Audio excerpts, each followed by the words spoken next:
every time you use a Google search engine, you're giving something that to them almost of greater value. You're giving them how your brain works, how your mind works, what you're interested in, what you read, how you think. You will find that on the YouTube algorithm, videos that are offered to you will oftentimes relate to that search term that just the day before you ended up entering, because Google is learning about you in every time that you use it. Far, far more significant is a ruling that was issued just a few hours ago today, and it handed the US government a massive victory and Google a major, major defeat.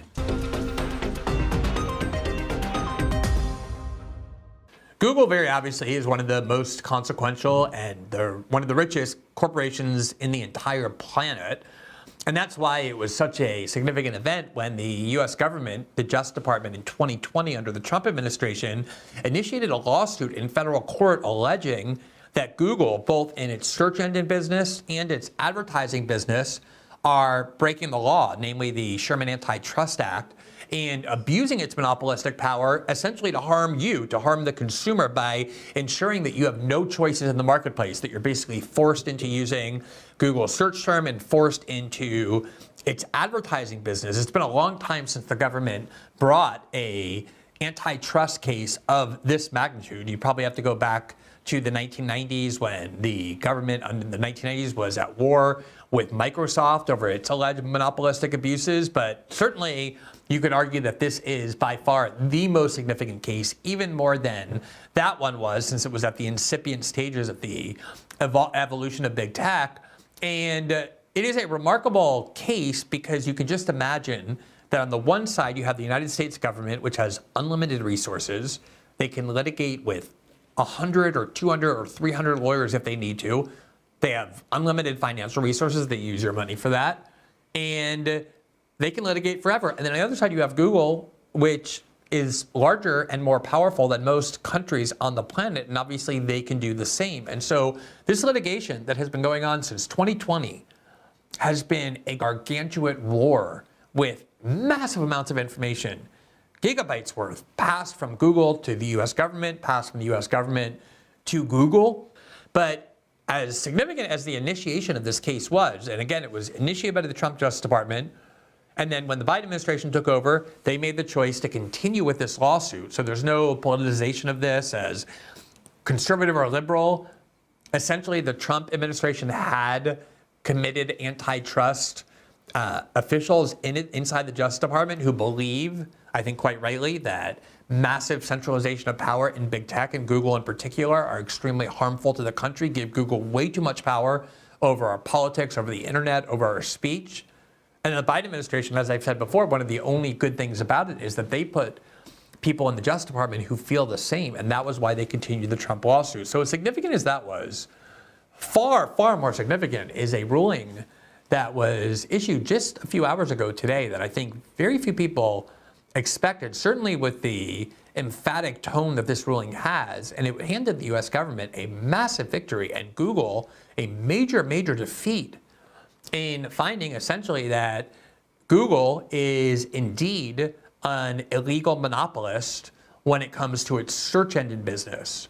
And in particular, what the court was specifically disturbed by was that Google pays Apple in particular to ensure that only Google search term sits on Apple products. So if you buy an iPhone, or they pay other companies for this as well, and you begin using it, only Google search term is on the phone. It's essentially the default search term, so that if you want to search anything, you automatically go to Google, even if you don't choose to. Search engine is the Google search engine is what you end up having to use because it's the default feature on the phone.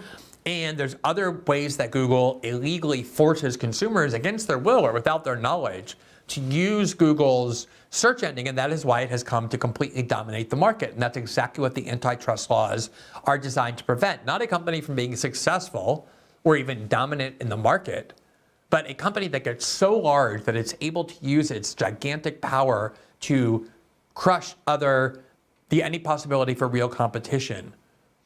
So I want to show you a little bit about what the Google ruling today said. And I guess I should note as well that this judge, with regard to the government's claim that it was also an illegal monopolist when it comes to its advertising business, ruled in Google's favor there.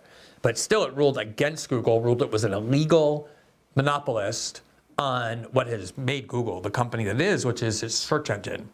So let's take a look at this case. Here you see the title of the case, which is in the United States District Court for the District of Columbia. It's United States of America versus Google LLC, and then some states, including Colorado, joined in. And here's part of what the ruling says. Quote, Google's parent company, Alphabet Inc., today has a market capitalization, meaning the value of its outstanding share of stocks, of more than $2 trillion. Much of that value is due to Google's extremely profiting advertising business. Google's dominance has gone unchallenged for well over a decade. In 2009, 80% of all search queries in the United States already went through Google. That number has only grown. By 2020, it was nearly 90%, and even higher on mobile devices at 95%. The second place search engine, Microsoft's Bing, sees roughly 6% of all search queries, or 84% fewer than Google. Google has not achieved market dominance by happenstance, said the court. Instead, it has hired thousands of highly skilled engineers, innovated consistently, and made shrewd business decisions. The result is the industry's highest quality search engine, which has earned Google the trust of hundreds of millions of daily users. But, and I put that part in, we put that part in specifically to show you that the court is not, this judge is not opposed to capitalistic success, for better or for worse. He admires much of what Google has achieved and succeeded in developing. But regardless, there are laws in the United States, ones that have been in place for over 100 years, that govern how large corporations like this can utilize its power to grow even further. And the court ruled that Google violated those laws by saying, quote, but Google has also has a major, largely unseen advantage over its rivals, namely default distribution. Most users access a general search engine through a browser like Apple's Safari, or a special widget that comes preloaded on a mobile device. Those search access points are preset with a, quote, default search engine. The default is extremely valuable real estate because many users simply stick to the searching with the default. Google receives billions of queries each day through those access points. Google derives extraordinary volumes of user data from such searches. It then uses that information to improve the search quality. Google so values such data that absent a user-initiated change, it stores 18-month worth of a user's search history and activity. Now, I just want to stop there and say that, people have always been, I think, confused, thinking that, oh, Google is a free search engine. I could just use Google and they'll give me services and I don't have to give them anything in return. And so you don't have to pay for the Google search engine, the basic Google search engine. But what you're giving to Google every time you use that product, and many times you're probably using it without choosing to do so because your devices just come with it and force you just to either accept the default feature or go through a lot of work in order to try and put on a competitor onto the phone and get Google off, something that almost nobody, very, very few people who buy Apple's products or other products are willing to do. I think one of the important points about how that harms competition is that obviously Apple would be a company that is extremely capable of developing its own search engine to compete with Google and give you, the consumer, other choices. But Google's arrangements are that it provides Apple and other product makers so much money that they become disincentivized to develop their own search engine, and they just put Google's one on there, and so the consumer basically ends up with no choices.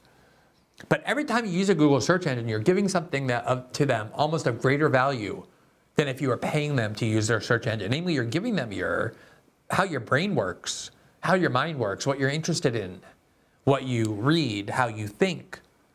And Google studies that, it learns that, it stores all of your data because it's of such value, not just in terms of the way you can monetize that data to advertisers and the like, although it certainly does that, but also in terms of what it can learn about you and your brain and the human way of reasoning and thinking and what people are interested in and what they're not.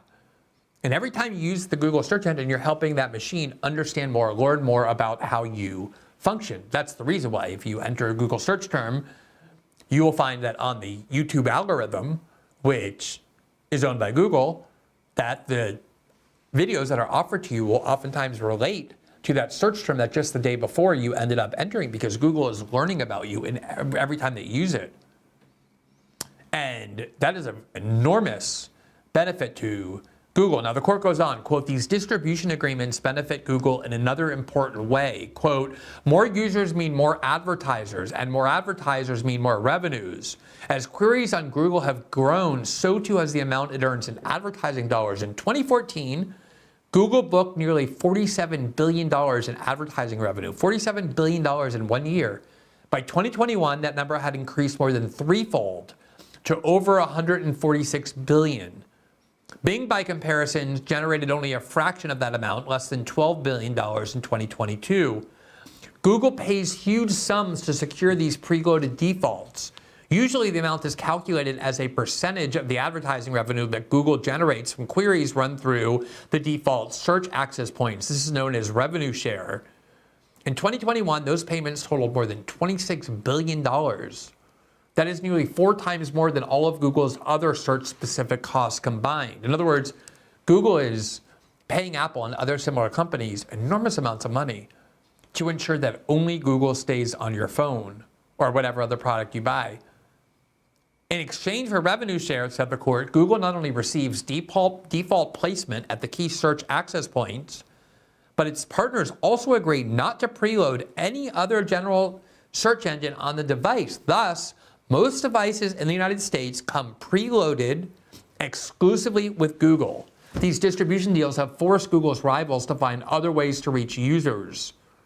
After having carefully considered and weighed the witness testimony and evidence, the court reaches the following conclusions. Number one, Google is a monopolist, and it has acted as one to maintain its monopoly. It therefore has violated Section 2 of the Sherman Act. Specifically, the court holds that, number one, there are relevant product markets for general search services and general search text ads.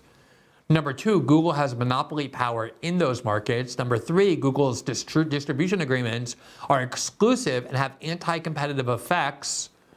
And number four, Google has not offered valid pre-competitive justifications for those agreements, pro-competitive justifications for those agreements.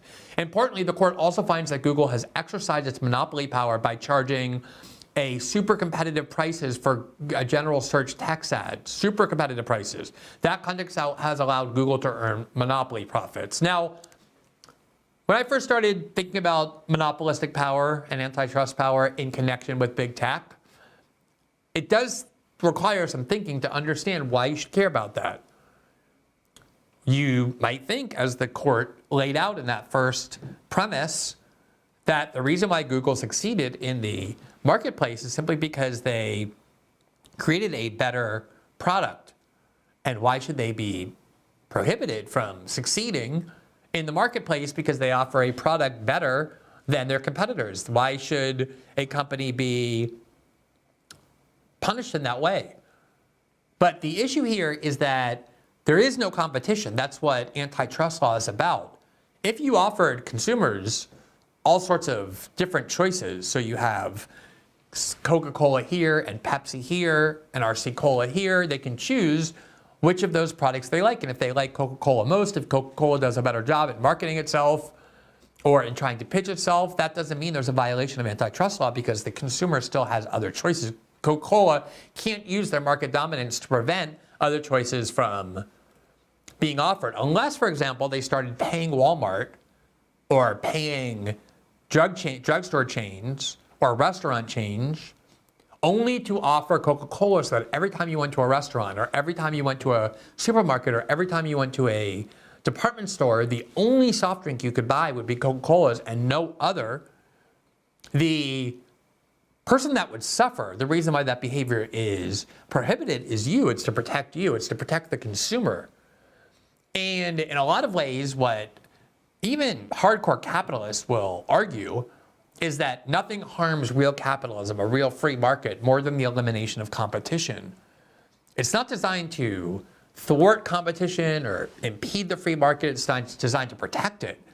Not in order to protect the profits of major corporations, but in order to protect the consumer from being forced into using products that you may not want to use, that you may dislike using, or simply to ensure that you have a choice. And obviously, a company that gets so big that grows and grows and grows and has its tentacles in so many places, has all sorts of incentives to prevent you from having a choice. They obviously want to force you into buying their product, and the more they grow, the more they can use that growth and that power to ensure that you cannot access any choices. And that is what the court ruled today was exactly what Google was doing, not because they defeated Yahoo's search engine or Bing's search engine and more people like Google than the others. In fact, the court says, oh, they deserve credit for that. The problem is that they began engaging in anti-competitive conduct to ensure that consumers have no other choices.